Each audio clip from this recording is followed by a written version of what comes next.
Vani mitgagea, mitgagea. Crown Heights is in the news again, which is shocking because it's never happened before a million times. Crown Heights is in the news again. At some point, we'll make a video on why Crown Heights is popular in the news. So anyway, hi, my name is Shmully Blesofsky. I am the unofficial, consider myself a Crown Heights historian. I am studying the history of Crown Heights, so I am the unofficial Crown Heights historian. But there are no other Crown Heights historians out there. Until now, whenever you ask someone the history of Crown Heights, usually an older person, they would tell you, you may not understand this, but this is basically the message. They would say, before the Freight came to America, they already didn't here. Who built the neighborhood, why it was that way. Then you heard something like, Union Street, or President Street was a mansion. Union Street was for the horses. Huh. Which is a great thing Raleigh Randy would say. But anyway, no one knows anything about Crown Heights except I studied and dug up all the information. Then I was looking on YouTube and saying, I want a video of the history of Crown Heights. The Lenape tribe, the Freight came. So, Crown Heights was part of Brooklyn, part of the 5 boroughs of New York City, and the whole area was the Lenape tribe. They spoke a language, and the language was called Muncie. Wasn't Yiddish, it was Muncie. Now, when I say Crown Heights, history of Crown Heights, I'm talking about Crown Heights south of Eastern Parkway. So, this is north of Crown Heights, south of Crown Heights, and basically, when I talk about Crown Heights, I'm referring to Jewish Crown Heights, south of Crown Heights, although we'll touch upon the other areas because we have to understand the other areas before we understand ours. Brief overview after studying all the history for a long time. Very simply put, Crown Heights was decided by its difficult geography. So if Crown Heights did not have difficult geography, the development would have been perhaps differently. Okay, now let's start from the beginning. 1600s people came and purchased it from the Indians. I read somewhere in an article online, didn't say any news sources, but basically that the Indians nearby, they made a deal with them, which in those days, like Westerners would come and have a contract for the Indians. The Indians didn't really work that way with land, from what I understand. So they purchased the land from them. It got passed down generations. It got bought, sold, and stuff like that. 1700s, War of Independence, 1776. You had a Battle of Independence next to Crown Heights Grand Army Plaza, but definitely the British Army, I believe, went through Crown Heights and perhaps one of the avenues, perhaps on Brooklyn Avenue, New York Avenue, Kingston Avenue, we don't know, but it went through that area. It was a hilly, wooded area. And before I say that, I had to start from the beginning. 5,782 years ago, there was something called the Ice Age. And the Ice Age wasn't like a little bit of ice. It was like really a couple hundred feet and there was massive pressure of the ice that went back and forth and back and forth. So the leftover of the Ice Age was a hill that went from the tip of Long Island till Staten Island, and it left like a vein of a mountainous thing that went through all Long Island and through Brooklyn and Staten Island. And Crown Heights is on the bottom part of that hill, of that mountain. Now, interesting for development of Brooklyn, north of that development, okay, we'll talk about that later, but north of that development was developed before 1920, and south of that development was developed after 1920s in Brooklyn itself. War of Independence, they passed through Crown Heights area. What did you have then? You had a couple of hamlets, basically. It was like the city of New York was down by Wall Street, and it was going slowly upwards. Still a tiny city. I mean, you had Wall Street, the wall to protect them from the Indians. That's right. And then through Crown Heights, the city of New York was tiny. And then you had Brooklyn, which had basically a couple of hamlets, a couple of roads that were, I believe, Indian-led. In other words, Indians dug them out or used them actually as roads. One was East New York Road, I read somewhere. I don't have this confirmed, but East New York Road was an Indian path. That's why it has that interesting way of going. And another road was called Clove Road, which it was the shape of a clove. Now, clove is like, if people do Jewish rituals, it would be called besamim. But anyway, clove is like this. So the clove went around the curvature of the ice when it receded. So they made a road around that, and it was the shape of a clove. Therefore, you have Clove Road in Brooklyn. You have Clove Road in Staten Island. Now you still have Clove Road today, a tiny piece of Crown Heights. South of Clove Road you still have, which is basically, you'll see the buildings and the properties are still shaped. And you have north of Clove Road, what it is today, Eastern Parkway between New York and Nostrand, you still have a piece of Clove Road. You see a building is a little bit on a curve. Two buildings are a little bit on a curve. Anyway, that was that era. So if you were in the 1700s in Brooklyn, you were basically coming probably to hunt. And you had these like frontiers people, had these little hamlets, just like today you have, like, you go middle of, I don't know, Oklahoma or Nebraska, you have any of these little hamlets and like just a couple people live there. So that's how Brooklyn was those days. You had a town north called Bedford. Anyway, that was in the late 1700s, Declaration of Independence. The next major thing happened in 1812. Brooklyn incorporated as a city. I believe that Crown Heights was incorporated, the area of Crown Heights was incorporated in the city. Actually, I would say 1812 was a town, a hamlet, the town of Brooklyn, and then the city of Brooklyn was 1825, and then Crown Heights was was the edge of the city of Crown Heights, of Brooklyn, and the area of Crown Heights today, and then south of that was Flatbush, was not the city of Flatbush, municipality of Flatbush, because Brooklyn was basically split into 6 sections. You have the city and then a couple of different municipalities. Utrecht, Canarsie, whatever. Anyway, so 1825 you had the city established. I believe it was 1825, I have to double check. Then in 1827 in Brooklyn, the blacks were freed as slaves. They wanted to live in peace because even though they were freed as slaves, they were obviously not treated as equals in the 1820s, and they wanted to live freely. And they moved again to the edge of the edge of the edge. They moved to a place really far off that you had to take a train. From what I understand, you had to take a boat across the city, and then a train down Atlantic Avenue. From there, a stagecoach or something like that to get to a place that was outside after the woods. They created their own little town. It was called Weeksville. Mr. Weeks bought 2 plots from someone else, and they established. And in order to vote, those days you had to own property. You had to own property in order to vote. So they established a black neighborhood, or but I wouldn't call it neighborhoods because neighborhoods more city-like, black town, and it was actually boasted. It was very good. It was good schools, and it was really it was a thriving town. It disappeared by the 1890s because of development. Okay, that was in the 1820s. In 1837, you had Clove Road. So you had basically over here, you had north, where Bedford Stuyvesant today. It was a little hamlet with stores and people, maybe maybe a few thousand people. It was in a town called Bedford. And you had Clove Road taking you down south, and all the way to like the hunting places south of, like, in the Flatbush area or Flatlands area. Probably there was hunting there.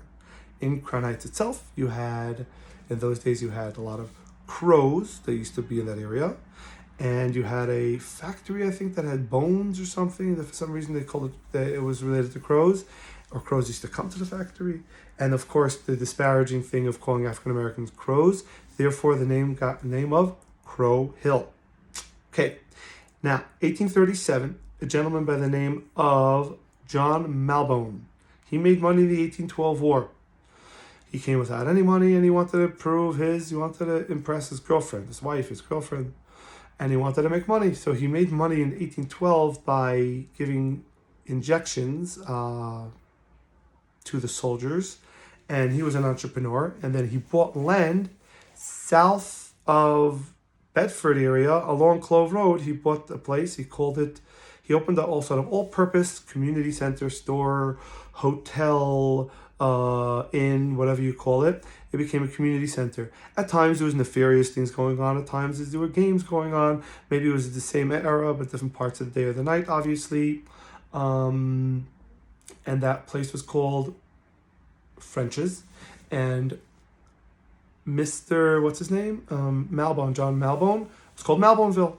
So he bought basically a lot. Now the lots in Crown Heights are very interestingly shaped. They didn't go north-south. They went from, like, let's say, north-west to southeast. They went this way. So if Kingston Avenue went this way, the lot went this way. And they were very, like, weird-shaped lots. I don't know why. I don't know why they were shaped like this. Basically 2, maybe 300 feet wide by, like, 2,000 feet long. Some people lived there. Well, John Malbone bought that land, and he developed it. in 1830s to Malboneville. Malboneville was stuck around, I believe, till 1870 when Eastern Parkway was cut through. Maybe something else happened, but there's a whole article about why it fell apart. And it's still stuck around till maybe the 1890s, and eventually it got sold off. And eventually it became what today is known as Beis Rivka. So that was actually French's. Beis Rivka was a place called French's. Obviously, the house was taken down. They put up a building, which is a school, in the 1920s, and then Beis Rivka purchased it from them for $350,000 in the 1970s. However, if you look at a map from the sky, Google Maps satellite, you'll see that the land, the Beis Rivka property, is on a round edge because it's a continuation of Clove Road. That's exactly where French's are. So anyway, if you ever walk that property and you have to walk on this way to go to Mrs. Firestein's class, then anyway, so you'll know you walk down the old Clove Road. That was in the 1830s. So again, you had Crown Heights as a passing through town. Freed blacks were not at the edge of the city. They were in the edge of the city through woods. Like you went to the edge of the city, the edge of development, and you took a stagecoach through a path through woods. Then you got to Weeksville, freed black community. And then you had Malboneville, which obviously probably pretty strange characters lived there, I would assume, or Frontiers character. America is very much made up of Frontiers people, at least those days for sure. So you had Frontiers people that moved out to Pennsylvania, Philadelphia, not Philadelphia, but Pennsylvania, or the West, the Wild West. There was another, what was going on. The Frontiers people. Americans were always ambitious people that wanted to conquer and conquer the land and be Frontiers people. But even in New York, you had such lists of people. That was the 1830s, Malboneville. Then in 1837, New York City, I believe they spoke to Albany and they said, hey, we made 1811 grid in New York City, which worked well, crisscrossing streets. Let's do the same thing for Brooklyn, for this area of the city of Brooklyn. So they made a grid in 1837, which did not include Eastern Parkway. It's a bunch of little streets, and hopefully I'll show. Yeah, it's a bunch of little streets, and there was one proposed parkway to go diagonally through the whole area. So it made sense. A bunch of little streets for people to develop houses, and then also a avenue for people to be able to travel. Comes the 1850s, the Civil War, or just after the Civil War, I should know this, they built Central Park in New York City. Then they decided Central Park in New York City was so nice, we're going to build Prospect Park in the city of Brooklyn. The city of Brooklyn was a little bit competing with the city. They tried. They built the magnificent Brooklyn Museum, which I've never actually been into the museum part, so I don't even know what goes on there. But anyway, the Brooklyn Museum, and you had the whole area of Eastern Parkway down there next to the park. It's supposed to be like fancy and competing with the city. But they decided like this. So that era you had industrialization. And with industrialization, you had its challenges of its own. So you had industrialization, what happened? People moved from the small towns to the big cities for economic opportunity. And because when you're living in your small town, each individual person has their own specific job. Now that you're working on a factory in the cities, people are not necessarily treated well because they're not having unique jobs working on machines. Therefore, they came out with a study called sociology. And these two people who put together Central Park and Prospect Park said, we're going to put together a park that you're able to go to and not have to leave a park throughout the whole city. So you can go to Central Park or Prospect Park, and then you could stay in a park and make a loop around the whole city. So they built a couple of parkways off Central Park.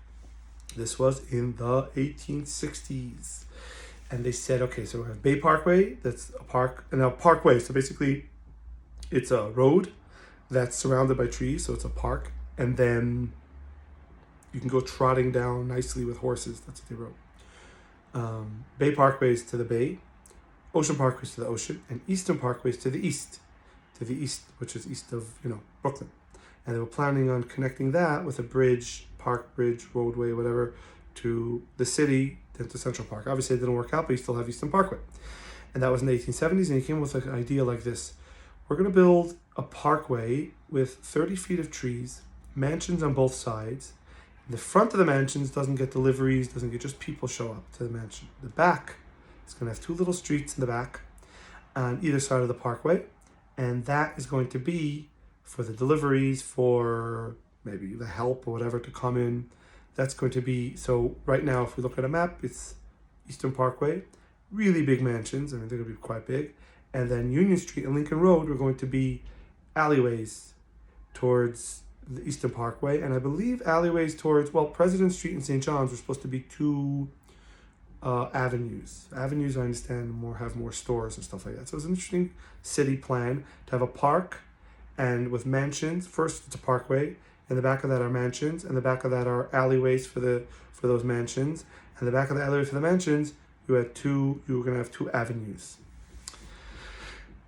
So that was the 1870s. They dug out Eastern Parkway, and development started north of Crown Heights. So north of Crown Heights, the property were owned by the Lefferts family. They were a very important family in Brooklyn. They had real estate, and there were congressmen, and they were out in the city, New York City politics. New York City, prestigious family. You had Dutch people then. I'm not totally clear about the classes of people that were there, but instead you had Dutch people that were... Anyway, the Lefferts family owned a lot of property north of Eastern Parkway. And they started selling off their lots to farmers to build their sort of square little farms. Like, so they would have like their house and they would have a farm around it. And then eventually developers came in and started building. I don't totally understand why, but this is how it happened. Bed-Stuy there was probably some wealthy people in Bed-Stuy, but then for some reason, St. John's, I don't know the reason for it. I looked into it, I couldn't find the reason, but St. John's became Billionaires Row, what the equivalent of Billionaires Row was today. So, just for comparison, in 1923, to build a mansion that's pretty decent in Crown Heights on President Street cost $40,000, and that was like a big deal. The minimum to build a mansion was $10,000. Like in the 1890s, they wrote, like basically 1900s, they said, okay, you can live on President Street, but the house has to cost $10,000 or more to build. So $10,000 was the threshold. In 1900 in St. Mark's District, they built the mansion, $150,000. So you're talking about fabulous, fabulous wealth in St. Mark's District. And they built a bunch of mansions from Kingston Avenue to Rogers Avenue, one more opulent and fancy than the next. And then you needed people to support those mansions, so you built other types of homes around. You had duplex homes that you see mostly in Crown Heights North, just a couple in Crown Heights South. You have duplex homes. And then, of course, you have rows of brownstones all over the place for middle, upper class people.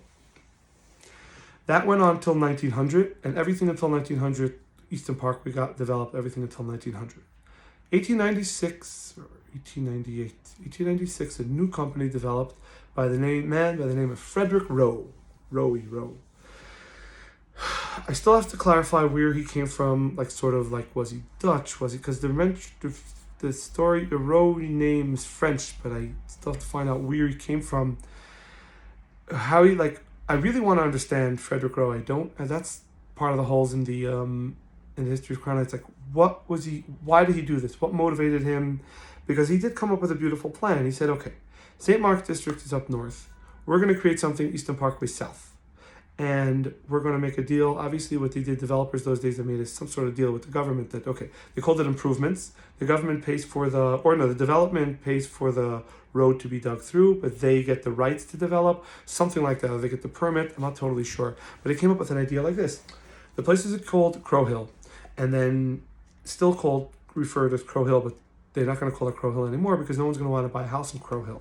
So north of Crown Heights is called St. Mark's District, and it was a very fancy area. Ooh, like in, I don't know, Bell Harbor, Florida, or Fifth Avenue in the city. Do you live there? Oh, wow, okay, great. So do you want to live in St. Mark's District? Wow, that's a big deal.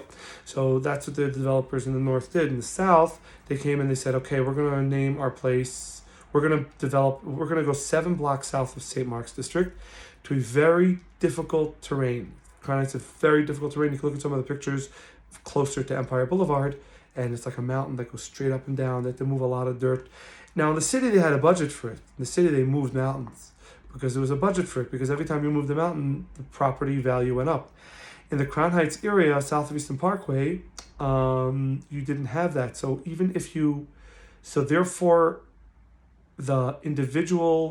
therefore, farmers or people that lived there that owned those lots, it wasn't worth it for developers to buy it from them, because it wasn't worth it to move so much land and to work with the difficult terrain. Again, this is my own translation, but it's based on everything I read. Therefore, this Frederick Rowe and a couple of his business friends, he graduated from law school, then he went into real estate. So a couple of his business friends got together and they started something called the Eastern Parkway Company. And they said, okay, everyone, you're going to get together, all the people from New York Avenue to Kingston Avenue, we're going to get together. You're going to, the land is worth $1 million. Let's say it's 10, so it's $100,000 each. We're going to give you $40,000 in shares in the company, and $60,000 is going to be a mortgage. So I don't know if they paid them cash or mortgage from the bank. From what I understand, from what I read, is that they told the owners, we're going to owe you $60,000 in mortgage, $40,000. So 60% mortgage, 40% shares in the company, or just the opposite, 40% mortgage, 60% share in the company. But I believe the first way I said it was right. So they all got together and they agreed, except for one was the Vanderbilt Road, which is the article I just wrote about, which 788 Eastern Parkway was built at, and one was Brooklyn Avenue, which the name slips my mind. They already couldn't sell to the Eastern Parkway Company because they were sold already in the mid to late 1800s, and they already put up a bar on Brooklyn Avenue and Union Street, and someone bought the property on President in Brooklyn to build, which later on became a hospital. It became a whole lawsuit, but they lost it. But the reason why they were able to even assume that they could build a hospital and differ from the rest of President Street, which we'll hear about in a moment, was because it was sold before. Now, I can tell you more about the lines. The lines are effective. Let me first tell you about Eastern Parkway Company. Okay. Eastern Parkway Company came up with this plan. They said, okay, we're going to build something for our upscale Christian people that are living in the St. Mark's district. We're going to build this beautiful, fabulous church, and we're going to put up an area called Spotless Town. Why was it called Spotless Town? Well, there was a play called Spotless Town then on Broadway. Broadway was already well known then. It was before Broadway went down and back up again. And also, we're going to be spotless now. Well, supposedly because we have central heating. So those is coal for heating of your house. But these are central heating. So fine. So if you want to have central heating, spotless down. And I suspect a little bit of a different reason, but I didn't see it in any other history place. But basically, they're trying to differ themselves from, well, there's Weeksville, which is kind of being disappeared. Crow Hill, let's separate ourselves from Crow Hill. And then there's a prison. I forgot to tell you, in the 1850s, they put up a prison on Montgomery Street and Montgomery and Nostrand, and it was a big penitentiary. And they tried to get rid of it a bunch of times. They put it up in the 1850s and kind of trying to have petitions to get rid of it. They finally got rid of it in 1907, I believe. Before 1910, it was already taken down. But by 1903, they started building Spotless Town. They put a guard in front of it, and you had to be announced before you came in. And none of Eastern Parkway, none of the area was developed. But even before Spotless Town, the late 1800s, they had 3 people put up houses on President Street. One was 1368, I want to say, which you know today is Noggle's house, if you're local in the neighborhood. Otherwise, it's meaningless. That was the first house to be built up in the summer of 1898, or winter of 1898. Summer of 1898 was the Schneerson house. That was 1378. And then the Vyshetsky house. I don't remember the names, I remember the numbers, the names. Regardless, if you're local, it makes a difference. Otherwise, those 3 houses were put up. You can probably see them in the graph here, and the map that I put over here. They put up 3 houses, and they were builders themselves. Now, there was a big lawsuit later on, so they decided, they were accused that they were making this called a scheme.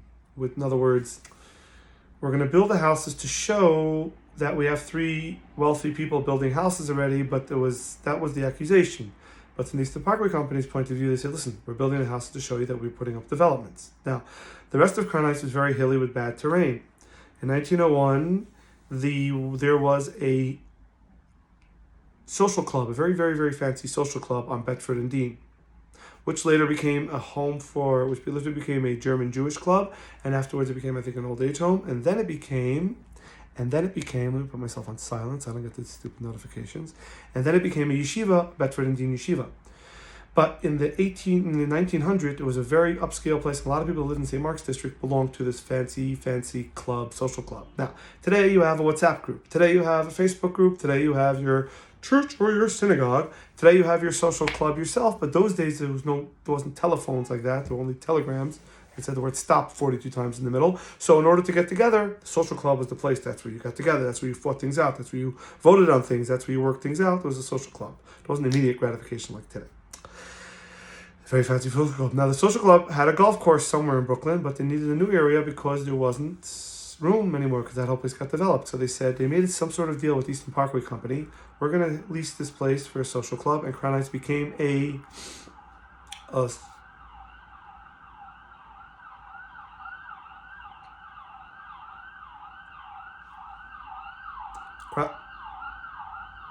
don't you know I'm talking? Okay, good. Crown Heights became, basically, it was a golf course. Now the golf course was from past President Street all the way around to like Albany Avenue and to New York Avenue and down to Empire Boulevard. They had the Eastern Parkway golf links. The center was this fancy place the Eastern Parkway Company built, which was on Kingston and President Street. That was a golf club, center, and there are very bad pictures of it, which I wish I could regenerate with AI because you could still see the outline in the pictures of Union Street being built. And then, there was also an interesting place. Albany and Eastern Parkway had this weird old hotel which was known for nefarious things, and obviously there's probably a lot of nefarious things going on there. And interestingly enough, I don't know how they pulled it off, but the developers got together and got the place shut down. So I don't know, like, the precedent in law, because how you're able to do that. This wasn't, if you're building a road that's with government eminent domain. Over here, you got a couple of connected people. I guess those days you were able to do it as well and get a place shut down. Or maybe they were doing so many illegal things that they were able to get the place shut down. It had a name, it was called Duffy's. I had 5 different names. So that was that on Eastern Park. Now, there was also one more lot that was owned by a woman who her husband passed away. She got it from her husband. It was like one of those long strips of land she got from her husband. The husband passed away. She inherited it. She went to France, had a child, and married a French count. The French count had a child. This child owned the lot, but he lived in France. It was totally abandoned. So it was full of squatters. Eastern Parkway then had a ton of squatters all over the place. In fact, 770 Eastern Parkway had a squatter in it. How do we know? It's a really sad story in the newspaper that an Irish family was complaining to their child, to the doctor, or to the newspaper why the child died in the hot dog. It's a really terrible story, but that took place on Eastern Parkway. I'm assuming they lived in a shack. There was also mounds of hill. Crown Heights is also built, was built like, unlike Borough Park or other neighborhoods, everything was built on top of a hill. So that's like original soil, and they dug the streets in. So everything was built up like that. Okay. Now you're talking about 1903. So if you walk down Eastern Parkway in 1903, or Kingston Avenue and Eastern Parkway in 1903, you would see nothing at all, but you would see a place called Spotless Town, and there was a lot of different, very interesting people that lived there. And then you had President Street, which has 3 houses on it, and you had a golf course all over the rest of the area. Then the developers came. Now, Eastern Parkway was supposed to be mansions on both sides, and Union Street was supposed to be the back alleys for those mansions that didn't work out. Union Street is moved over a little bit once you get past New York Avenue. So I don't totally know the reason for that, but that had to do with the way the developers stuck to the grid plan. But basically you had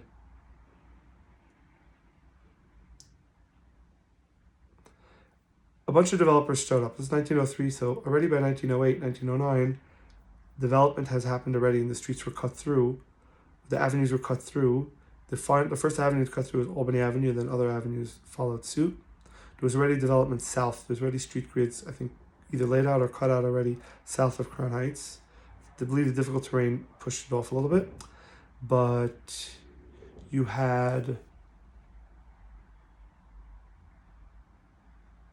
the golf course was already disappearing, and then you had a bunch of new developers that showed up to put up different houses. Interestingly enough, south of Eastern Parkway, north of Eastern Parkway is basically a lot of one-family homes, except if there were duplex homes that were made for people that were to help people living in the mansions. The whole elite St. Mark's district list lasted until 1910. Then developers came up with a bunch of different names of the area for the neighborhood. You had Albany Heights north of Eastern Parkway. You had Eastern Parkway District. You had Eastern Parkway Heights. You had Spotless Town. And you had one more, which I cannot remember right now. You had a bunch of different names that came up. Finally, Crown Street was dug through in 1960, dug through in 1916. And they started name. Okay, the first time they say name Crown Heights is 1912 because they built a college where the old penitentiary was torn down. So that's when they mentioned the name Crown Heights for the first time. But I think it became official in 1916 when Crown Street was cut through. Then vision that Crown Heights should all be single-family homes, to developers realizing that it would be better if there were two-family homes. Why? Basically, it was the wave of the Jewish immigrants that came that made good in America. So if they came in 1812, worked in a factory, and then had a kid that went to college and he made good, or the person in the factory built their own. The 1880s Jews didn't do so, but the 1900s Jews did better. They did better by working up, mobilely, open up and up. So by the time 1909 came along, Pearson made enough money, but if they really did well, they would live in Brownsville perhaps. East New York, if they were really poor, Brownsville. Williamsburg, Bed-Stuy, but if they really made money, they were able to live in Crown Heights. But the market obviously demanded two-family homes, and there were very, very beautiful apartment buildings put up, and the trolley was extended down Kingston Avenue all the way till Empire Boulevard. Of course, there was a court case over that.